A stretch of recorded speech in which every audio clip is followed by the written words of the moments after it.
Mitch Novak is at a hotel in the middle of where those large crowds are partying and defying emergency orders. He joins us now to talk more about what's happening in Miami. Thank you for making the time for us. Pleasure to be here. Thank you. So tell us about where you work, your work environment. We're looking at the video you shot. Describe what it's been like to be stuck in the middle of it all.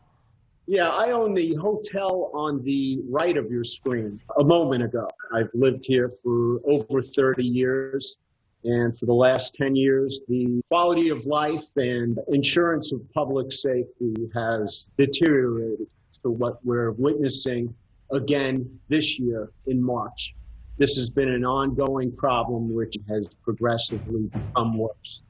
I recall that well. I worked in Miami for quite a few years. These out-of-control partiers, they do gather every spring break of late on South Beach. But does it feel different this year at all? Despite the pandemic, it really feels very much the same. I've been here before, and I've been an activist and involved as a public official. I served in the capacity of chairman for 13 years of both the city and the county's Historic Preservation Board. I know government. It's a complete failure of our elected leaders who are beholden to Ocean Drive special entertainment issues. They've refused, despite my urging them for nearly 8 years now, to address the incompatible and problematic entertainment zoning. Finally, I believe that could be something that's in the cards. Yeah, so we know there are local politics involved, but there's also a statewide politics involved, right? The governor has eased restrictions. Florida has much laxer restrictions than many of other states surrounding it, where a lot of these partiers are coming from. Describe the battle between local municipalities like Miami Beach and the statewide openness and willingness to reopen businesses and bring tourists into the state. You know, the chatter that the current mayor is making regarding masks and social distancing, perhaps it's relevant, but in terms of what's happening here, there's very little. In fact, I haven't seen a mask in days, nor social distancing. It's almost as if the pandemic is not a reality.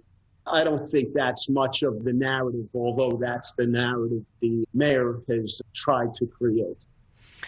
So the city has embraced this party for years and years, and every year they say strict enforcement, zero tolerance, it's a sham. And again, it's a complete failure of all the elected officials in my municipality of Miami Beach.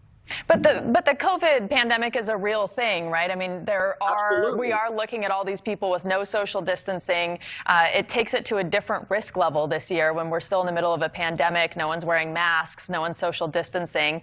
Does that concern you at all? It absolutely concerns me. I jokingly say there's going to be the South Beach variant emerging very soon. But again, in terms of the problems on the street, the pandemic, it doesn't really play into the equation, at least not in the mindset of the revelers we see. I'm sorry to interrupt you really quickly before we go. Local police are in a really tough spot, right? The city's imposed a curfew. They say that they don't want them to keep partying. At the same time, they don't want a mass confrontation or any violence to escalate. What do you think should be done right now, tonight, quickly?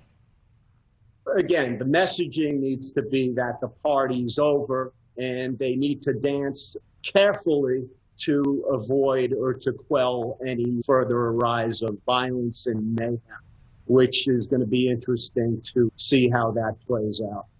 Well, Mitch Novak, thank you very much for joining us. Thank you for the insight and the video you provided so we can all get an idea of what's happening on South Beach. Great. I hope to provide you with more. Thanks.